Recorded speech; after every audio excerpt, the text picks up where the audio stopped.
Welcome back बच्चों। Test number 13 के full length syllabus के हम लोग आज बात कर लेते हैं पेपर सॉल्यूशंस के बारे में। और पेपर सॉल्यूशंस को देखें अगर अपन, तो यहाँ पे अपन अगर बात करें तो जैसे ये पहला क्वेश्चन आप देख रहे हैं, a monoprotic acid in 1 m solution is 0.01% ionised, dissociation constant of acid निकालना है। तो मोनोप्रोटिक एसिड है, मोनोप्रोटिक एसिड को आप लिखेंगे HA से, HA डिकम्पोज होगा तो यहाँ पे बन जाएगा H प्लस और यहाँ पे आ जाएगा A माइनस। ठीक है, यहाँ पे आप देखें तो डिसोसिएशन कांस्टेंट निकालना है तो Ka बराबर आएगा C अल्फा स्क्वायर, है ना। और 0.01% आयोनाइज्ड है तो Ka बराबर आपका मिल जाएगा, C का वैल्यू आ जाएगा 1 मल्टीप्लाइड बाय अल्फा स्क्वायर बोला है तो 0.01, तो 0.01 बाय 100 इंटू 0.01 बाय बोलो क्या लिखेंगे यहाँ पे 100, है ना। तो आप इसके ए को देखेंगे तो ये तो आ जाएगा आपका 1, तो हटाओ इसको, ये आ जाएगा नीचे 10 की पावर 4 इंटू 1/10 की पावर, ये कितना आया 4, दैट इज 1/10 की पावर 8। तो 10 की पावर यहाँ पे जो है वो हो जाएगा -8, है ना। 10 की पावर बोलो कितना आ जाएगा -8, ये अपने पास में आ गया। ठीक, नेक्स्ट क्वेश्चन की बात करता हूँ, question number 47। Which one of the following is strongest electrolyte in the following, दिए गए चालक में प्रबलतम चालक कौन है। स्ट्रॉन्गेस्ट इलेक्ट्रोलाइट बोला है तो आप यहाँ पे देखेंगे तो कुछ एसिड है कुछ बेस है ना। तो जब अपन स्ट्रॉन्ग इलेक्ट्रोलाइट की बात करते हैं, प्रबल चालक की बात करते हैं, स्ट्रॉन्ग इलेक्ट्रोलाइट की बात करते हैं, प्रबल चालक की बात करते हैं, तो स्ट्रॉन्ग इलेक्ट्रोलाइट स्ट्रॉन्ग एसिड हो, स्ट्रॉन्ग बेस हो, या फिर सॉल्ट हो, स्ट्रॉन्ग एसिड और स्ट्रॉन्ग बेस का, स्ट्रॉन्ग एसिड हो, स्ट्रॉन्ग बेस हो, या फिर सॉल्ट हो, स्ट्रॉन्ग एसिड और स्ट्रॉन्ग बोलो किसका, बेस का, ये हो। तो जब ऐसा रहेगा अपने पास में तो आप इसको देखो ध्यान से, तो ये आपका NaCl है, ये आपका NaCl है जो कि स्ट्रॉन्ग एसिड और स्ट्रॉन्ग बेस से मिलकर बन रहा है। एक आपका मिल रहा है NaOH और एक आपका जो मिल रहा है वो बोलो क्या मिल रहा है, HCl। एक NaOH मिल रहा है और एक HCl, तो इन दोनों से मिलकर जो इलेक्ट्रोलाइट बन रहा है वो स्ट्रॉन्ग इलेक्ट्रोलाइट है। स्ट्रॉन्ग इलेक्ट्रोलाइट को आप देखेंगे तो ये NaCl है। 48 की बात करता हूं मैं, review the equilibrium and choose the correct statement, है ना। Review the equilibrium and choose the correct statement. तो इक्विलिब्रियम को आप ध्यान से देखें तो यहाँ पर HClO4 है, HClO4 प्लस बोलो क्या आ जाएगा, H2O, तो दोनों से मिलकर आपके पास मिल जाएगा H3O प्लस, और इधर मिल जाएगा आपके पास में ClO4 और क्या दिख रहा है, माइनस। मेरी बात समझ में है। आप इसको ध्यान से देखें तो आपको एक बात क्लियर नजर आएगी कि यहाँ पे जब देखें तो ये H प्लस डोनेट कर रहा है, मतलब एसिड है ये, और ये H प्लस एक्सेप्ट कर रहा है, तो ये काम कर रहा है बोलो किसका, बेस का। एक H प्लस डोनेट कर रहा है एसिड और एक H प्लस एक्सेप्ट कर रहा है, तो ये जो बनेगा ये बन जाएगा आपका कॉन्जुगेट बेस, है ना, सॉरी ये बन जाएगा आपका कॉन्जुगेट एसिड, ये कॉन्जुगेट एसिड बनेगा, ठीक है, और ये बनेगा आपका कॉन्जुगेट बेस। अब बस स्टेटमेंट पढ़ लेते हैं अपन। HClO4 is conjugate acid of H2O, ये तो बात ही गलत हो गई, ऐसा कुछ है ही नहीं। H3O is conjugate base of H2O, गलत है ये भी, है ना। H2O is conjugate acid of H3O plus, है ना। H2O जो है वो कॉन्जुगेट क्या है, acid of H3O plus. ClO4 minus is conjugate base of HClO4, HClO4 का कॉन्जुगेट बेस जो है वो ClO4 माइनस है, और यही आपका सही स्टेटमेंट आएगा, ठीक है। Oxidation state and covalency of aluminium in, oxidation state and covalency of aluminium in, तो एल्यूमिनियम को देखो तो यहाँ पे बन जाएगा आपका Al, यहाँ पे आ रहा है आपके पास Cl, यहाँ पे H2O, यहाँ पे 5 और यहाँ पे आ जाएगा 2 प्लस, ऐसा कुछ आएगा। तो आप एल्यूमिनियम को देखें ध्यान से, तो ये एल्यूमिनियम पे अगर चार्ज निकालना तो x लेंगे, यहाँ पे -1 आएगा, यहाँ पे आ जाएगा 5 × 0, यहाँ पे आ जाएगा +2, तो x बराबर +3 आ जाएगा, x बराबर बोलो क्या आएगा, +3। और जब यहाँ पे अपन इसके कोवैलेंसी की बात करें, जब यहाँ पे अपन इसके कोवैलेंसी की बात करते हैं, तो कोवैलेंसी की अगर आप बात करेंगे तो कोवैलेंसी यहाँ पे बोलो कितनी आ जाएगी, 6, है ना। ऑक्सीडेशन स्टेट +3 आ रहा है और कोवैलेंसी जो maximum number of covalent bond बना रहा है वो कितना आ रहा है, यहाँ पे 6 आ रहा है, तो +3 और यहाँ पे जो आ रहा है वो +6 आ रहा है।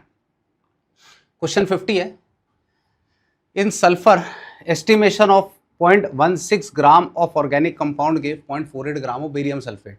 प्रैक्टिकल ऑर्गेनिक केमिस्ट्री का सवाल है, और प्रैक्टिकल ऑर्गेनिक केमिस्ट्री के सवाल में जब आपको परसेंटेज ऑफ सल्फर निकालना होता है तो इसको लिखते हैं अपन 32/233, है ना, ये मॉलिक्यूलर मास होता है बेरियम सल्फेट का।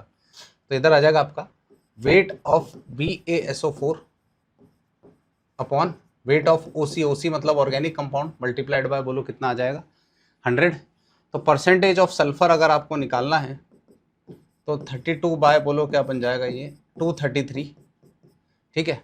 वेट ऑफ BaSO4 दिया हुआ 0.48, ठीक है, अपॉन वेट ऑफ OC की बात अगर करेंगे पॉइंट बोलो कितना आ जाएगा ये 16 मल्टीप्लाइड बाय बोलो कितना 100। जब आप इसको सॉल्व करेंगे, है ना, जब आप इसको सॉल्व करेंगे तो सॉल्व करने पर जो आपका आंसर आएगा परसेंटेज ऑफ सल्फर जो आएगा आपके पास में, परसेंटेज ऑफ सल्फर आएगा दैट इज आएगा 41.2%। प्रैक्टिकल ऑर्गेनिक केमिस्ट्री का क्वेश्चन है जहाँ पे एस्टिमेशन ऑफ अपन किसका करते हैं, सल्फर, ठीक है। तो 41% आ रहा है यहाँ पे, दैट इज 41 कितना 2%। क्वेश्चन 51 की बात करें, calculate the number of sigma and pi bond in 1357 octatetraene. Number of sigma and pi bond, number of sigma and pi bond in 13 octatetraene. Octa 3, ये 4, ये 5, ये 6, ये 7 और एक ये 8, ये डबल, ये डबल, ये डबल, ये डबल। यहाँ पे आ जाएगा CH2, यहाँ पे आएगा CH, यहाँ पे CH, यहाँ पे CH, फिर CH, फिर CH, फिर CH और ये आ गया CH2, ठीक है। अब यहाँ पे सिग्मा और पाई काउंट करना है तो सिग्मा बॉन्ड पाई काउंट करेंगे, सिग्मा बॉन्ड तो ये आ जाएंगे आपके 2 के बाद एक ये 3, है ना, ये 2 सिग्मा होगा, 3 के बाद ये 4, 5, 6, 7, 8, 9, 10, 11, ये 12, ये 13, ये 14, ये 15, ये 16, 17।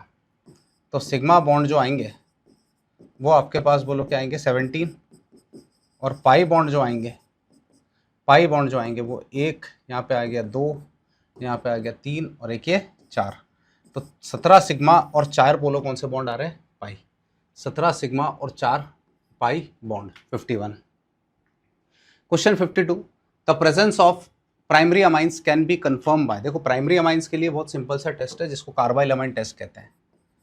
प्राइमरी अमाइन को लिखते हैं RNH2 और इसका रिएक्शन अपन करा रहे हो क्लोरोफॉर्म और KOH के साथ में, है ना, क्लोरोफॉर्म और किसके साथ करा लो, KOH। क्लोरोफॉर्म और KOH के साथ में कराएंगे तो ये जो मिलता है ये मिलता है RNC, और RNC अपने आप में एक टाइप का फाउल स्मेलिंग सब्सटेंस होता है। RNC जो होता है ना, ये फाउल स्मेलिंग सब्सटेंस होता है और ये प्राइमरी अमाइन का टेस्ट होता है। तो reaction with chloroform and KOH, reaction with chloroform and KOH। Question 53, the presence of carbonyl group in glucose can be shown by reaction, है ना, ग्लूकोज के अंदर कार्बोनिल ग्रुप की प्रेजेंस। तो ग्लूकोज को अगर अपन देखें तो यहाँ पे ये H, ये C डबल बॉन्ड O होता है, ये CH और OH है, यहाँ पे 4 है और यहाँ पर CH2 और क्या लिखा हुआ है OH, है ना, ठीक। यहाँ पे अपन देखें तो अगर मैं इसका रिएक्शन NH2OH के साथ में करता हूँ, ठीक है, उसके बाद मैं ये रिएक्शन को कराता हूँ किसके साथ में, HCN के साथ में, और यहाँ पे है टॉलेंस रिएजेंट, है ना, टॉलेंस रिएजेंट। तो डेफिनेटली क्योंकि एल्डिहाइडिक ग्रुप है, क्योंकि आपके पास यहाँ पे एल्डिहाइडिक ग्रुप है तो ये दोनों ही केस में रिएक्शन शो करेगा।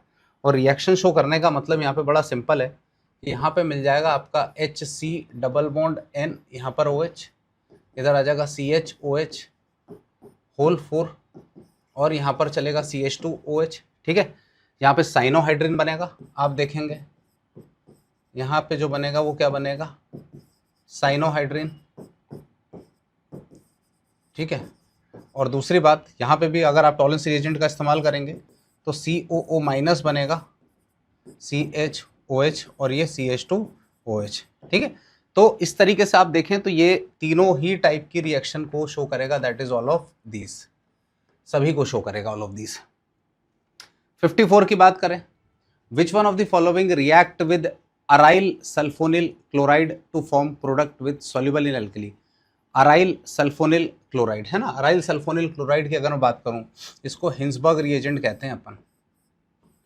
अराइल सल्फोनिल क्लोराइड, इसको हिंसबर्ग रिएजेंट कहते हैं। और हिंसबर्ग रिएजेंट जो है वो 1 डिग्री और 2 डिग्री के अमाइन के साथ रिएक्ट करता है।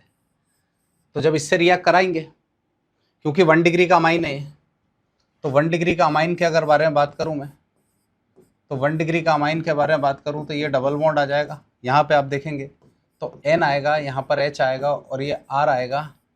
और इसके पास आप देखेंगे, इसके पास आप देखेंगे तो कौन सा हाइड्रोजन है ये बोलो, एसिडिक हाइड्रोजन है।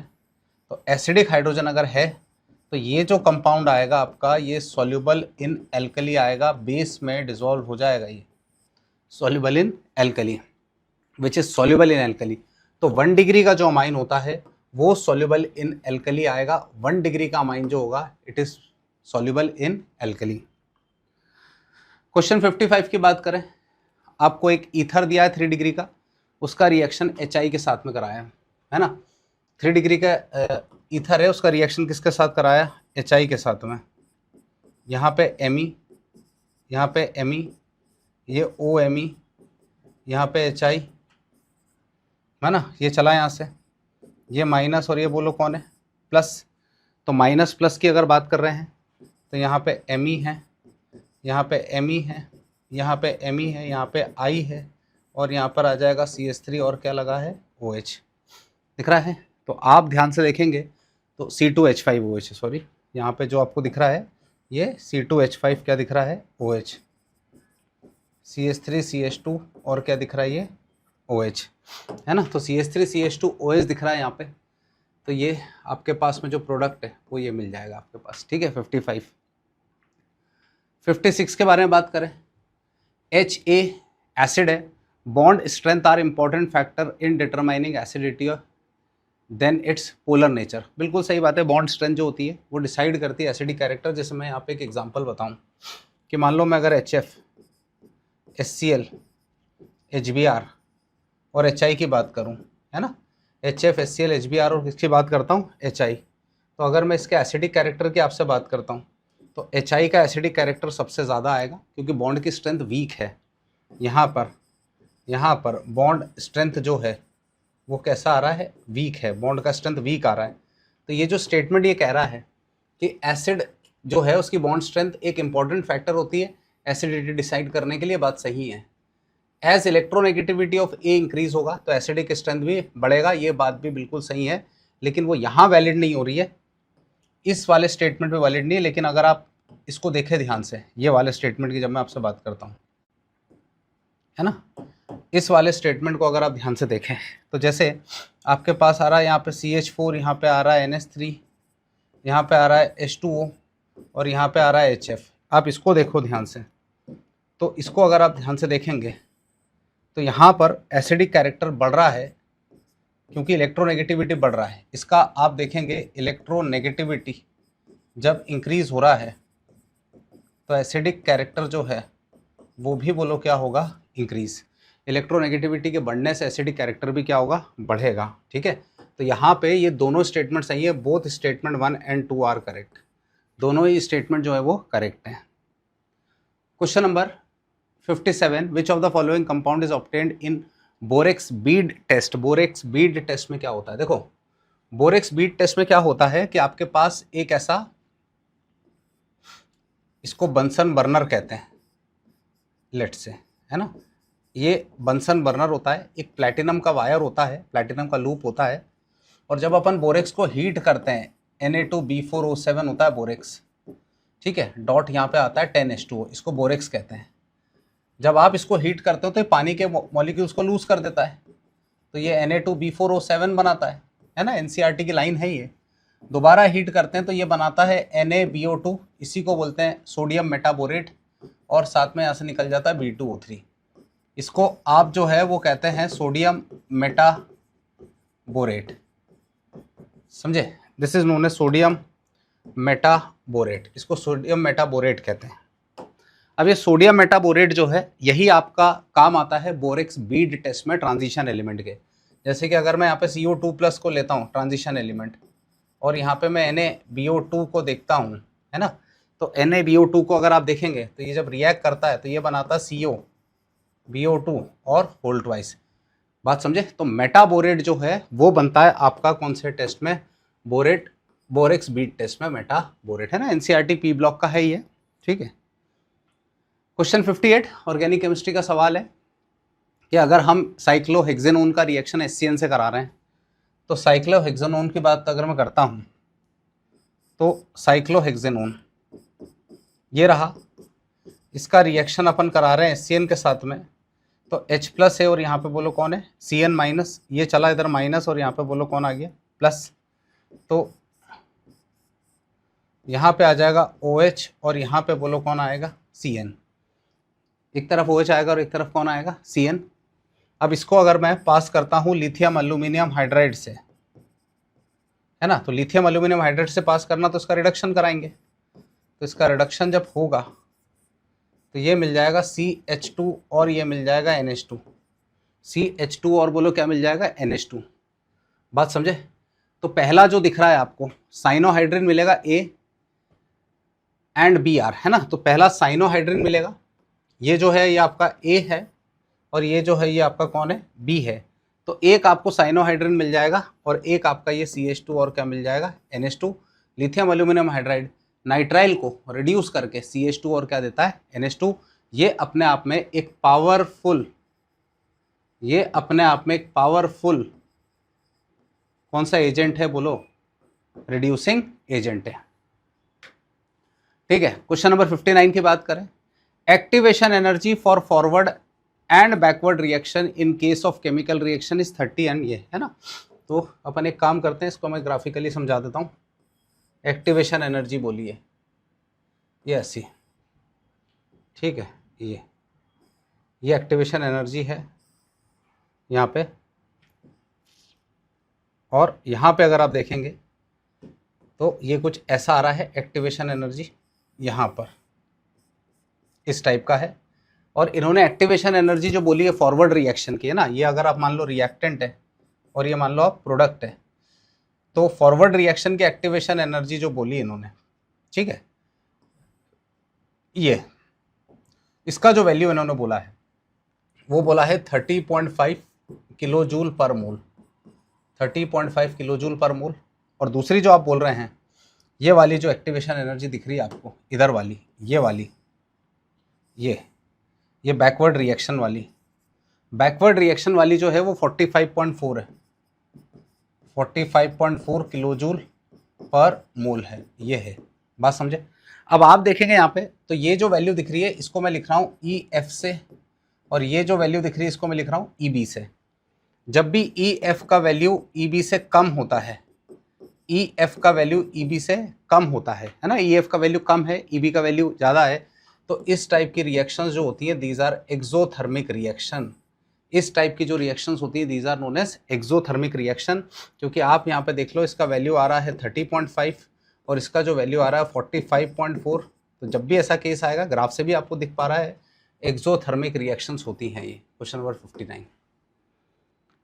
क्वेश्चन 60 की बात करूं तो क्वेश्चन 60 को अगर देखें अपन तो यहाँ पे आप देखेंगे तो आपको एक बात नजर आएगी कि पहली बात तो ये कुछ ऐसा आ रहा है, यहाँ पे ये ऐसा आ रहा है, ठीक है, ये ऐसा आ रहा है, क्लियर। यहाँ पे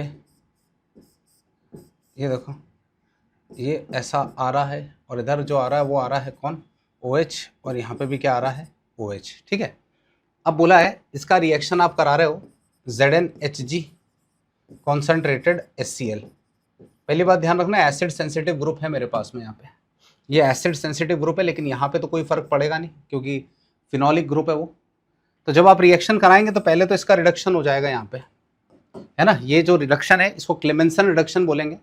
तो क्लेमेंसन रिडक्शन में ये प्रोडक्ट तो आपका बनेगा, लेकिन साथ ही साथ यहाँ से OH हट के बोलो कौन आ जाएगा? Cl, क्योंकि क्लेमेंसन रिडक्शन में एसिड सेंसिटिव ग्रुप जो होता है, क्लेमेंसन रिडक्शन में एसिड सेंसिटिव ग्रुप जो होता है, बात समझे, वो रिएक्ट कर जाता है। तो आपका जो प्रोडक्ट आ रहा है ये OH तो आपका एज इट इज यहाँ रहने वाला है, इस पर कोई फर्क नहीं पड़ेगा, आपको जो प्रोडक्ट आएगा वो यहाँ पे C आ जाएगा, ठीक है। Question number 61, match the items given below in column 1 with examples in column 2। Hydrogen bond बोला है, तो हाइड्रोजन बॉन्ड जो आ रहा है वो HF में आ जाएगा, हाइड्रोजन बॉन्डिंग। रेजोनेंस जो है वो O3 में आ जाएगा। कोवेलेंट सॉलिड जो है वो कार्बन है ना, रेजोनेंस इधर आ जाएगा। कोवेलेंट सॉलिड वो कार्बन है जैसे डायमंड, और आयनिक सॉलिड जो है वो LiF है। तो आप इसको देखें तो आपको दिख रहा है A का 5 आ रहा है, A का 5 सॉरी A का आ रहा है 4, A का 4 के बाद B का आ रहा है 5 है ना, और आयोनिक सॉलिड आपका LiF है ना, मतलब C का 2, A का 4, B का 5, C का 2 और D का जो आ रहा है वो आ रहा है 1, दैट इज A आंसर। ठीक। Question number 62, which of the following species are tetrahedral geometry. Tetrahedral geometry किसकी है? तो टेट्राहेड्रल ज्योमेट्री की बात करूँ तो ये आपका sp3 है, ये आपका NH2 माइनस है, sp3 है, लेकिन इसके अंदर 2 लोन पेयर आएंगे, इसके अंदर 0 लोन पेयर है ना। SO2 है, ये V शेप आएगा आपका, और CO3 माइनस जो होता है वो sp2 होता है, तो sp3 विद 0 लोन पेयर, यही आएगा आपका tetrahedral geometry. Which of the following order of energies of molecular orbital of nitrogen is correct. जब नाइट्रोजन की बात करते हैं, क्योंकि यहाँ पे p ऑर्बिटल मेंशन्ड है, इसलिए मैं आपको केवल और केवल p का ही डायग्राम बता रहा हूँ। p का डायग्राम बता रहा हूँ अगर मैं, तो यहाँ पे आ जाएगा आपका 2, ठीक है, यहाँ पे आ जाएगा आपका 1, ठीक है, फिर यहाँ पे आ जाएगा 2, फिर यहाँ पे बोलो क्या आ जाएगा 1, समझे। यहाँ पे आ गया आपका 2p, यहाँ पे भी आ गया आपका 2p, यहाँ पे आ जाएगा पाई 2px बराबर पाई 2py sigma 2pz pi star 2px बराबर pi star 2py sigma star और 2p बोलो क्या है z। समझ आ रहा है। आप p ऑर्बिटल में इलेक्ट्रॉन्स को देखें तो आपको दिख रहा होगा यहाँ पे 1, यहाँ पे 2, यहाँ पे 3, यहाँ पे 1, यहाँ पे 2, यहाँ पे 3, 3 और 3 कितने हो गए 6, 1 2 3 4 5 और एक ये 6 है ना। तो ये आएगा आपका पाई 2px बराबर पाई 2py, तो पाई 2px बराबर पाई 2py है ना, पाई 2px वैल्यू यहाँ पे इस करेक्ट। एनर्जीज, अच्छा एनर्जीज की बात करिए तो पाई 2px कहाँ दिख रहा है, ये y और ये जा रहा है yz, ठीक है।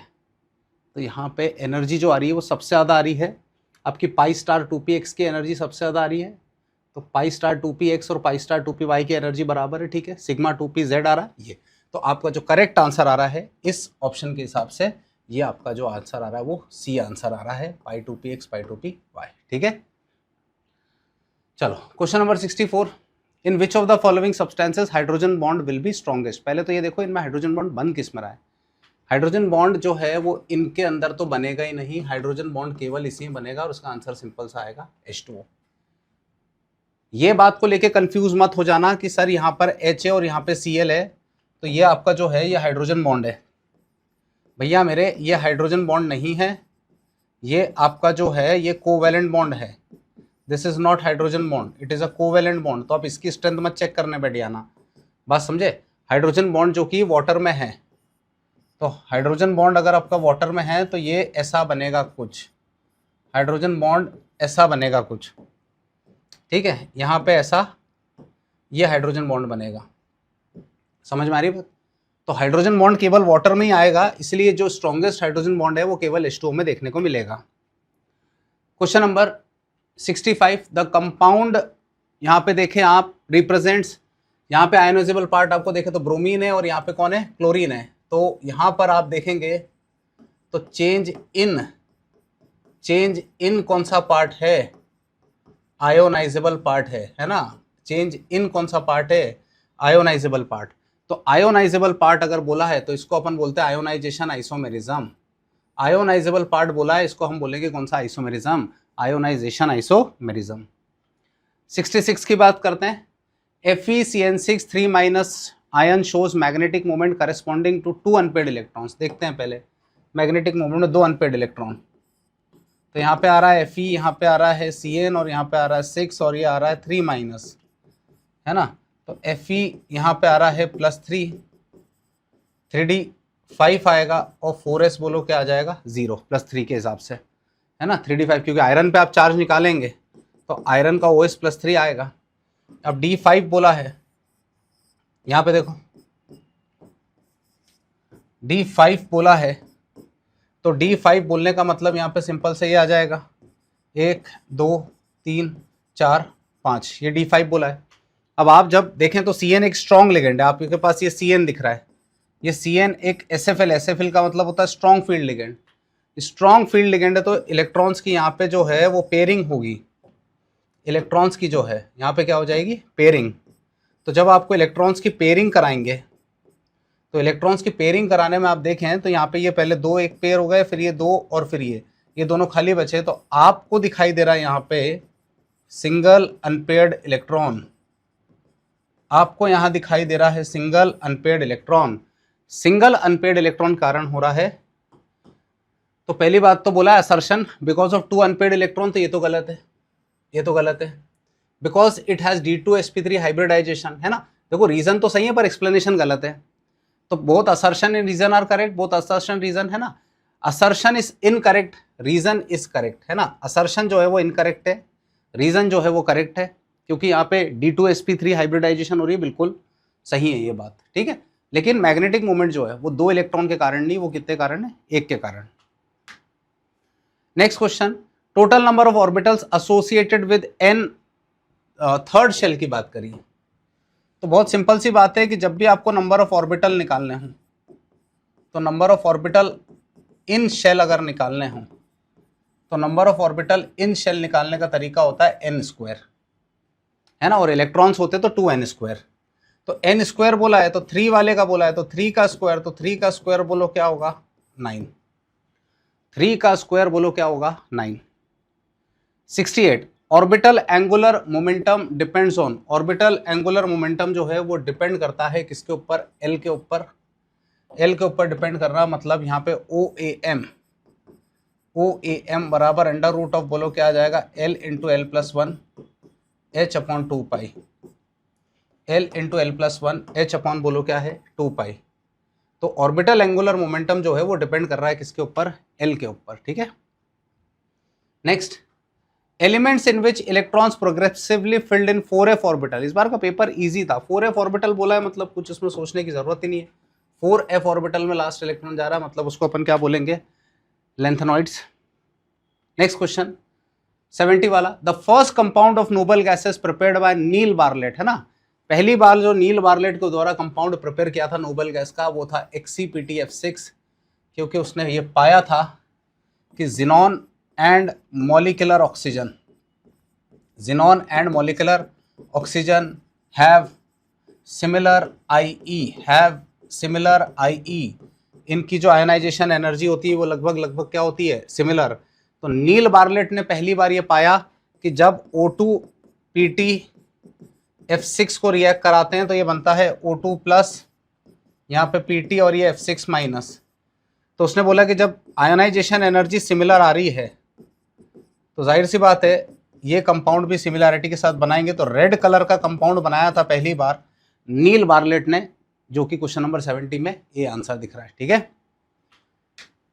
Question number 71, product A and B are in the following mechanism respectively, product A and B are in the following mechanism respectively. तो आप देखें यहाँ पर CH3 CH2 और यहाँ पर OH है, आपने इस्तेमाल कर लिया कॉन्सेंट्रेटेड H2SO4, ठीक। और पहले वाले में टेम्परेचर डिफाइन कर दिया है 443 केल्विन और अगले में इस्तेमाल कर लिया 413 केल्विन। बात समझे। डेफिनेटली जब टेम्परेचर हायर साइड पे रखोगे तो यहाँ पर बीटा एलिमिनेशन हो जाएगा, टेम्परेचर हायर साइड पे रखोगे तो बीटा एलिमिनेशन होगा, और जब टेम्परेचर लोअर साइड पे रखेंगे तो यहाँ पे होगा सब्सटीट्यूशन।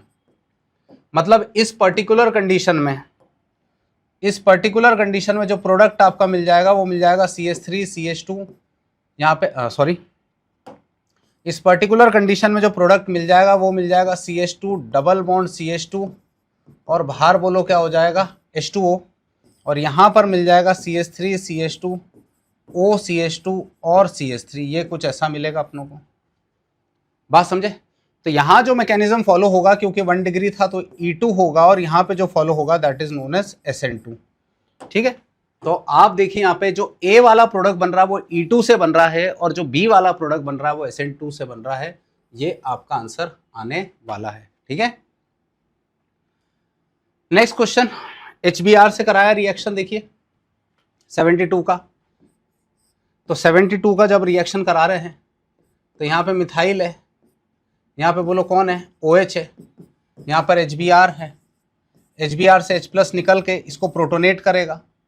प्रोटोनेट अगर जैसे ही करेगा, यहाँ पे मिथाइल है, यहाँ पे आ जाएगा आपका OH2+, ये गया कार्बोकटायन, यहाँ पे मिथाइल, ये कार्बोकटायन, और यहाँ से माइनस क्या हो गया, H2O।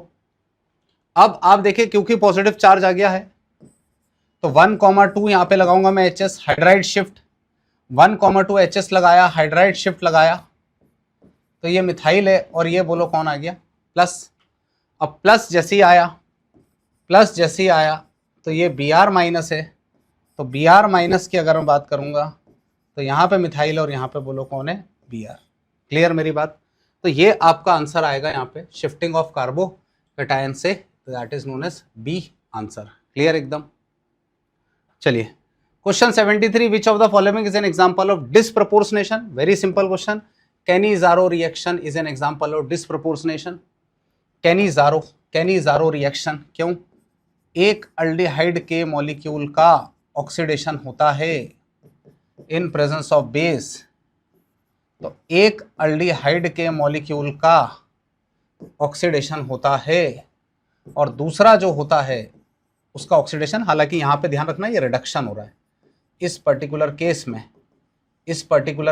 में, यहाँ रिडक्शन हो रहा है, और यहाँ पे आप देखेंगे तो यहाँ पे ये जो है ऑक्सीडेशन हो रहा है। सो एक ही सब्सटेंस का ऑक्सीडेशन, उसी का reduction, it is disproportionation. Cannizzaro reaction is an example of disproportionation reaction. Which of the what is the nature of KCN and AgCN? भाई ये बहुत सिंपल क्वेश्चन है। KCN जो होता है वो आयनिक कंपाउंड होता है, और AgCN जो होता है वो कैसा होता है, कोवेलेंट होता है। पोलराइजेशन के कारण यहाँ पे पोलराइजेशन ज़्यादा होगा, क्योंकि इसके पास पाया जाता है pseudo noble gas configuration. Ag के पास में, पाया जाता है सूडो नोबल गैस कॉन्फ़िगरेशन। तो एक आयनिक और एक कैसा है, कोवेलेंट। एक आयनिक और एक कैसा है, कोवेलेंट। 75, आपको प्रोडक्ट दिया हुआ है, ओजोनोलिसिस कराया है ना। प्रोडक्ट में जो है वो साइक्लोहेक्सेनोन मिल रहा है, 2 मोल्स।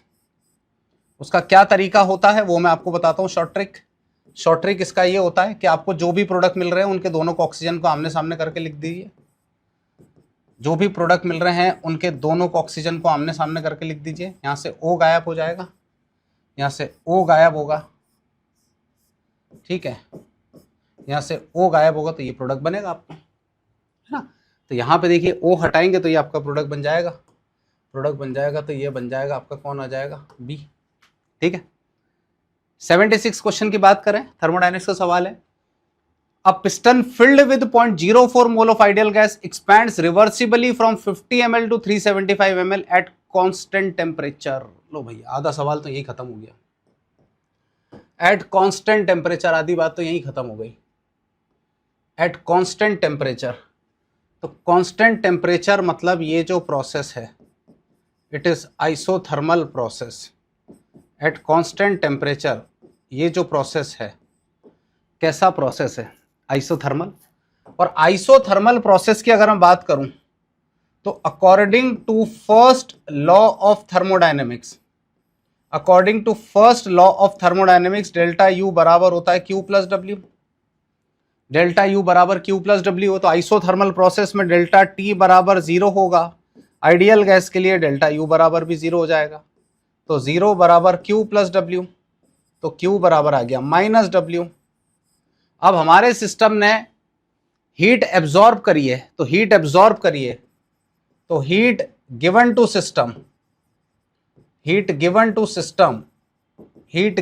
सिस्टम प्लस 208 हो जाएगी किलो जूल। हीट एब्जॉर्ब करिए ना। And work done by the system, work of expansion है यहाँ पे, कुछ सोचने की जरूरत ही नहीं वहां पे। तो वर्क ऑफ एक्सपेंशन है, तो वर्क ऑफ एक्सपेंशन आ जाएगा -208 किलो जूल। क्यों? क्योंकि यहाँ पे Q और W तो बराबर आएगा, आइसोथर्मल प्रोसेस बोला है। तो आइसोथर्मल प्रोसेस बोला है, इसका मतलब सीधा सा आंसर है, इसका जो आंसर आएगा वो ये आ जाएगा 208, है ना, +208 और -208।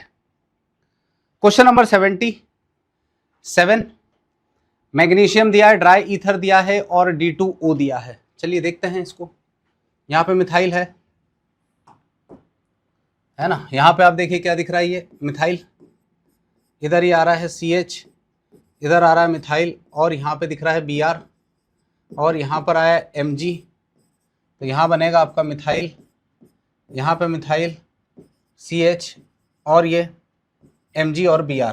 दिस इज ग्रिग्नार्ड रिएजेंट, ये ग्रिग्नार्ड रिएजेंट है। D2O से कराया, D2O मतलब H प्लस मतलब D प्लस देगा और OD माइनस, तो ये यहाँ से जाएगा, ये प्लस और ये बोलो क्या बनेगा, माइनस। क्लियर है? प्लस और माइनस बनेगा तो ये बन जाएगा आपका Me, यहाँ पे बोलो कौन है, Me, यहाँ पे आ जाएगा CH और यहाँ पे आएगा D। क्लियर? यहाँ पे देखें आप तो Mg आ जाएगा, यहाँ पे आ जाएगा OD और यहाँ पे कौन आ जाएगा, Br। ठीक है, तो ये आपका जो प्रोडक्ट है वो D आएगा, दैट इज अल्केन बनेगा, अल्केन बनेगा आपको प्रोडक्ट में, है ना, प्रोडक्ट में जो है अल्केन बनेगा।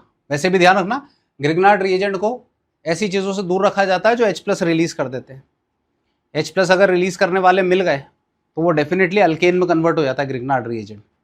ग्रिग्नार्ड रिएजेंट अगर किसी प्रोटॉन के कॉन्टैक्ट में आया वो डेफिनेटली किस में कन्वर्ट होगा, अल्केन।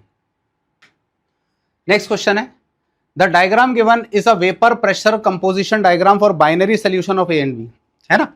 नॉर्मली एक बात का ध्यान रखना कि जब हम किसी आइडियल सोल्यूशन को लेते हैं तो आइडियल सोल्यूशन का ग्राफ ऐसा आता है, लेकिन आप देखिए ये आइडियलिटी से पॉजिटिव साइड जा रहा है। जो आइडियलिटी आपको नजर आ रही है उससे कैसे साइड जा रहा है, ये पॉजिटिव साइड जा रहा है। बात समझे, आइडियलिटी से आप देखेंगे पॉजिटिव साइड की तरफ जा रहा है ये, तो पॉजिटिव साइड जाना मतलब कि पॉजिटिव डेविएशन है। पॉजिटिव साइड जाना मतलब कैसा डेविएशन है, ये बोलो, पॉजिटिव डेविएशन है। और पॉजिटिव डेविएशन की अगर मैं बात करता हूं, पॉजिटिव साइड जाना मतलब पॉजिटिव डेविएशन है। पॉजिटिव डेविएशन की अगर मैं बात करता हूं तो डेफिनेटली जो है फोर्स ऑफ अट्रैक्शन जो आएंगे वो वीक आएंगे, वीक फोर्स ऑफ अट्रैक्शन आएंगे। फोर्स ऑफ अट्रैक्शन जो आएंगे, फोर्स ऑफ अट्रैक्शन जो आएंगे वो कैसे आएंगे, वीक आएंगे। तो ग्रेटर देन AB या smaller than AABB interaction, weaker आएंगे, वीकर आएंगे, स्मॉलर देन, है ना, मिलाने के बाद A और B का जो इंटरेक्शन आएगा वो वीकर आएगा। सब बात समझे, तभी तो पॉजिटिव डेविएशन देखने को मिलेगा आपको। चलिए question number 79, a solution is obtained by dissolving 12 gram of urea in 1 litre of solution, another solution is made by dissolving 68.4 gram of cane sugar, है ना, लोअरिंग और vapour pressure in the first solution. देखो एक बात का ध्यान रखना, जितनी भी CP होती हैं, CP जो होती है कोलिगेटिव प्रॉपर्टी, वो indirectly directly proportional to molality ही होती है। जितनी भी CP होती है वो डायरेक्टली प्रोपोर्शनल बोलो किसके होती है, मोलैलिटी। पहली बात तो ये याद रख लो, CPs जो होती हैं, आप देख लो कोई सा भी CP उठा के, मोल फ्रैक्शन होता है RLVP में, लेकिन मोल फ्रैक्शन और मोलैलिटी एक ही फैमिली के मेंबर्स होते हैं, मास डिपेंडेंट। और मैं यहाँ पे कह रहा हूं कि जब कोई सोल्यूशन वेरी डाइल्यूट हो, जब कोई सोल्यूशन वेरी डाइल्यूट हो, तो वेरी डाइल्यूट सोल्यूशन के लिए आपको बात ध्यान रखना है कि molarity is equal to molality होता है। वेरी डाइल्यूट सोल्यूशन के लिए मोलैरिटी इज इक्वल टू बोलो क्या होता है, मोलैलिटी। आप कुछ मत करो, आप इनका सिर्फ मोलैलिटी निकाल लो। तो जैसे अगर मैं सॉल्यूशन 1 की बात करता हूं, तो सॉल्यूशन 1 का मोलैलिटी अगर मैं निकालूंगा तो 12 ग्राम को डिसॉल्व करा है, तो 12/60 है, इंटू 1000/1000 करेंगे, 1 लीटर ही बोला है ना, ये कैंसिल हो गया, 1/5 आ गया मोलैलिटी इसका, सॉल्यूशन 1 का। अगर मैं सॉल्यूशन 2 का मोलैलिटी निकालूं, अगर मैं सॉल्यूशन 2 का मोलैलिटी निकालूं, तो सॉल्यूशन 2 का मोलैलिटी निकालोगे तो 68.4 बाय बोलो 342 डिवाइड करोगे इनटू, यहाँ पे ये भी 1 लीटर में बोला है ना, 1 लीटर सॉल्यूशन में, तो that is equal to 1 by बोलो क्या आएगा 5। ये बात का ध्यान रखना, वेरी डाइल्यूट सोल्यूशन के लिए मोलैलिटी बोलो कैसा हो जाता है बराबर, दोनों का मोलैलिटी सेम आ रहा है तो जो भी प्रॉपर्टी आएगी वो भी कैसी आएगी, सेम आएगी। तो अपन यहाँ पे लिखते हैं कि क्या बोला है, the lowering of vapour pressure in first solution is nearly same as that of second solution. बात समझे, nearly same as that of second solution, same as that of क्या लिखा बोलो, सेकंड सोल्यूशन। ठीक है, क्वेश्चन नंबर 80 की बात करते हैं। क्वेश्चन नंबर 80 को देखो आप, है ना, तो 80 में देखेंगे तो यहाँ पे आपको ऐसा कुछ दिख रहा है, यहाँ पे ये आ रहा है मेरे पास Br, ये आ रहा है मेरे पास O2 और यहाँ पे लिखा है मैंने N, यहाँ पे लिखा हुआ है Mg और Mg के साथ में यहाँ पे लिखा हुआ है ईथर। ठीक है, तो यहाँ अपन देखेंगे तो O2 आ जाएगा और यहाँ पे बोलो कौन आएगा, N, यहाँ पे Mg और है ना Br आ जाएगा, ये आया ग्रिग्नार्ड। उसके बाद CO2 से कराया है, तो CO2 से कराने का मतलब है, आप देखें CO2 से कराया तो CO2 मतलब ऐसा बन जाएगा C डबल बॉन्ड हो, यहाँ पे माइनस, यहाँ पे बोलो कौन आ जाएगा प्लस, ये इधर से चलेगा ये प्लस और ये बोलो कौन है माइनस, है ना। तो आपको जो प्रोडक्ट है वो कुछ ऐसा मिलेगा, देखो यहाँ पे मिल जाएगा आपका C डबल बॉन्ड OH, यहाँ पे NO2 है, ठीक है, और यहाँ पे मिल जाएगा MgOH और यहाँ पे बोलो कौन आ जाएगा Br।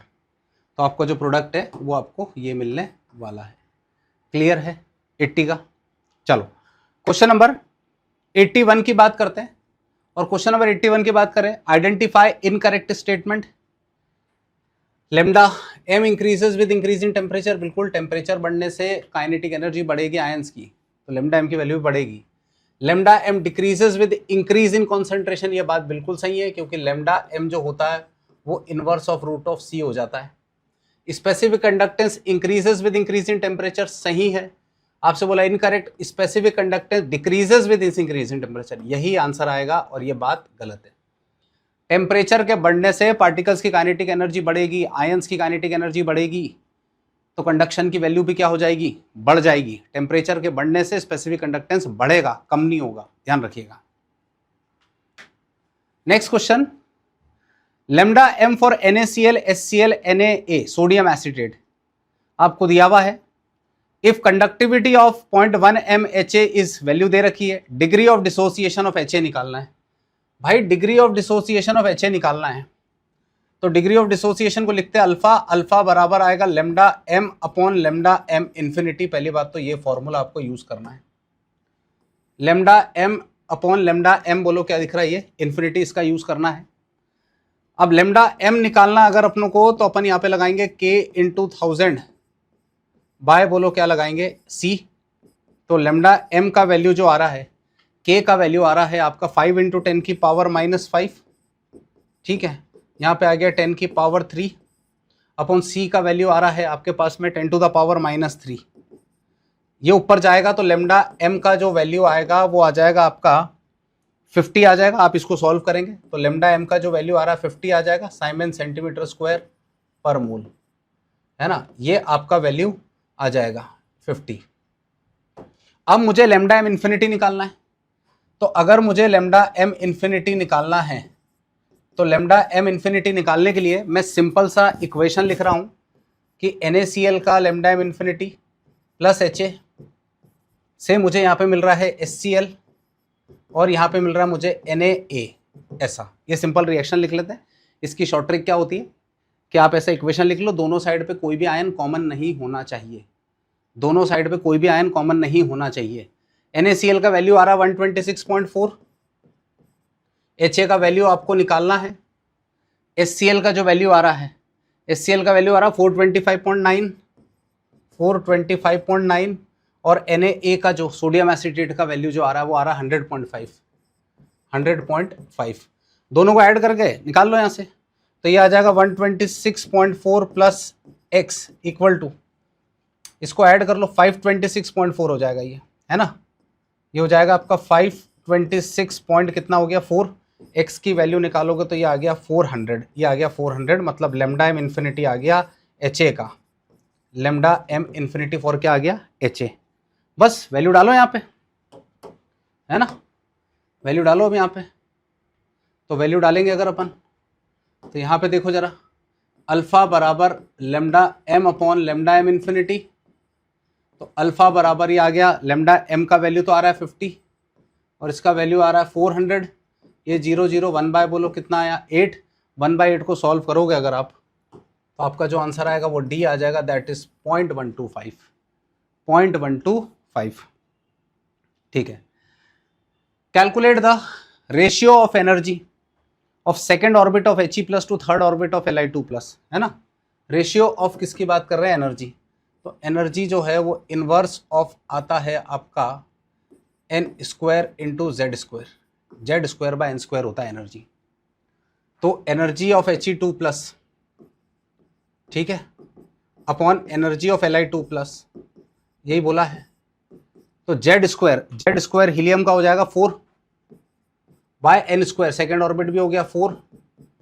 फिर यहां पे आ जाएगा आपका, ऊपर आ जाएगा n² थर्ड ऑर्बिट मतलब 9, है ना, ये हो गया ना helium 2 third orbit of Li2+। तो यहां भी बोलो कितना आ जाएगा 9। क्लियर है। अगर आप फॉर्मूले को देखेंगे तो E1/E2 ऐसे लिखते हैं, अपॉन Z1 का स्क्वायर अपॉन N1 का स्क्वायर इंटू N2 का स्क्वायर अपॉन Z2 का स्क्वायर। सॉल्व करेंगे आंसर आएगा आपका 1:1। सिंपल सा सॉल्व करेंगे तो आंसर बोलो क्या आ जाएगा 1:1। 84, a tightly closed thermoflask contains some ice cube. Thermoflask के मतलब ना हीट अंदर जा रही है ना बाहर जा रही है। It is an example of isolated system. It is an example of isolated system. Thermoflask में बर्फ को रखा हुआ एक ऐसा सिस्टम है, isolated system. Next, which one of the following is correct, sum of mole fraction of all the component in solution is always equal to unity. बिल्कुल सही है। अगर आपके पास ऐसे 2 से ज़्यादा 3 कंपोनेंट है जिसमें से मोल फ्रैक्शन एक का XA है, एक का मोल फ्रैक्शन XB है, एक का मोल फ्रैक्शन XC है, तो XA plus XB plus XC equal to बोलो कितना आ जाएगा 1। तो ये बात बिल्कुल सही है। Sum of mole fractions of all the component is equal to बोलो 1, है ना। मोल फ्रैक्शन टेम्परेचर पर डिपेंड करेगा ही नहीं, वॉल्यूम डिपेंडेंट नहीं होता भाई, मास डिपेंडेंट होता है। Mole fraction is always negative, गलत बात है ये। Mole fraction is independent of content, गलत है ये भी। क्लियर है, डिपेंड करेगा। Question number 86, the rate constant of reaction at 300 and 500 kelvin are. 2 rate constant दिए हैं, कैलकुलेट वैल्यू ऑफ EA। तो रेट कांस्टेंट की वैल्यू आपको निकालने को बोला है, तो भाई log of K2/K1 equal to EA/2.303 R 1/T1 minus 1 क्या करेंगे T2। तो log ऑफ K2/K1 तो 0.08/0.02 EA/2.303 इंटू 8.3 1/T1, है ना। 1 क्या बोला है T1, तो 1/T1 मतलब 300 माइनस 1 बोलो क्या लिखेंगे 500। तो यहाँ पे आपका कैंसिल होके आ गया 4, ये आ गया 0.602 बराबर EA/2.303 इंटू 8.3, यहाँ पे आ जाएगा 15, है ना, इंटू 10⁴ और ऊपर सॉल्व करोगे एलसीएम तो ये 200 आएगा, 2 0 से 2 0 गया, ये आया 750 यहाँ पे। तो EA का वैल्यू आप देखेंगे तो ये आ जाएगा 0.602 इंटू 2.303 इंटू 8.3 इंटू 750 और 1000 से डिवाइड करना पड़ेगा किलो जूल्स के लिए। तो EA का आपका जो वैल्यू आएगा वो आएगा 8.61 किलो जूल्स, 8.61 किलो जूल्स 86। ठीक है।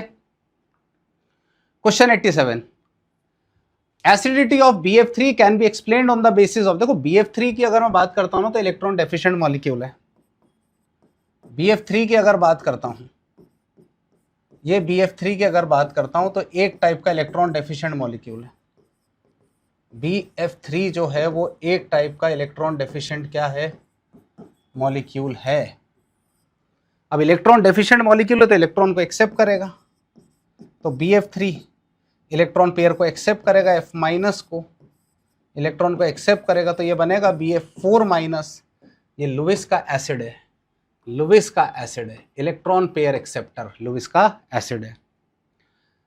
Question 88, halogens fluorine is best oxidising agent, in fact strongest oxidising agent भी होता है एलिमेंटल फॉर्म में बात करें, हेलोजन्स की बात करें, ये ऑर्डर होता है ऑक्सीडाइजिंग कैरेक्टर का, ऑक्सीडाइजिंग कैरेक्टर का ये ऑर्डर होता है, स्ट्रॉन्ग ऑक्सीडाइजिंग एजेंट होता है। क्यों होता है? क्योंकि इसके E0 SRP की वैल्यू पॉजिटिव आती है, जो कि आती है लगभग 2.87 वोल्ट, पॉजिटिव वैल्यू आती है। स्टैंडर्ड रिडक्शन पोटेंशियल की वैल्यू पॉजिटिव आती है, इस वजह से ये अपने आप में एक स्ट्रॉन्गर ऑक्सीडाइजिंग एजेंट होता है, अपने आप में स्ट्रॉन्गर ऑक्सीडाइजिंग एजेंट होता है। Fluorine is most electronegative element, statement सही है लेकिन रीजन गलत है। ऑक्सीडाइजिंग एजेंट पावरफुल इसलिए है क्योंकि एसआरपी का वैल्यू पॉजिटिव है। मोस्ट इलेक्ट्रोनेगेटिव एलिमेंट है इसलिए स्ट्रॉन्गेस्ट ऑक्सीडाइजिंग एजेंट नहीं है। तो assertion reason both are correct but reason is not the correct explanation of assertion. Assertion reason both are correct but not the correct explanation. 89 की बात करें, all the carbon atom in are sp2 hybridised, सारे carbon atom sp2 hybridised, गलत है ये, सारे sp2 hybridise नहीं है, सारे sp2 हाइब्रिडाइज नहीं है, बीच वाला कार्बन इज sp हाइब्रिडाइज्ड, ये sp2 है, ये sp2 है, लेकिन ये जो दिख रहा है ये कैसा है? sp है, गलत है ये, है ना, ये गलत है। Assertion all the carbon atoms are sp2 hybridise, गलत है। In this molecule all the carbon atom are attached to each other by double bond, all the carbon atoms are attached to each other by double bond, ये बात तो सही है। तो assertion is incorrect but reason is correct, assertion is incorrect but reason is correct. ठीक, question number 90 की तरफ बढ़ते हैं। क्वेश्चन नंबर 90 बिल्कुल सिंपल है ना, यहाँ पे देख लेते हैं। जैसे पहला वाला आपको दिख रहा है, फर्स्ट वाला जो दिख रहा है आपका रेट बराबर जो दिख रहा है यहाँ पे, ये दिख रहा है के, ए की पावर 0 नहीं, ए की पावर 0.2, बी की पावर 0.3, सी की पावर 1, कुछ नहीं तो 1 लेंगे तो ये आ जाएगा 1.5, 1.5 मतलब 3/2, 1.5 3/2 मतलब ए का थर्ड आ रहा है, ए का थर्ड आ रहा तो एक ही आंसर मैच कर रहा है, उसमें ऑप्शन वाइज देखोगे तो बाकी को मैच करके देख लेते अपन। ए का थर्ड आ रहा है, बाकी तो कोई है नहीं, 0.2 और ये -0.3, तो -0.3 और 1 तो 0.9, 9/10, तो बी का 4 आ रहा है, तो बी जो दिख रहा है बी का कितना आ रहा है 4, तो बी का 4, तो यही आपका आंसर है। ठीक, so that's all for the paper solution. Thank you so much.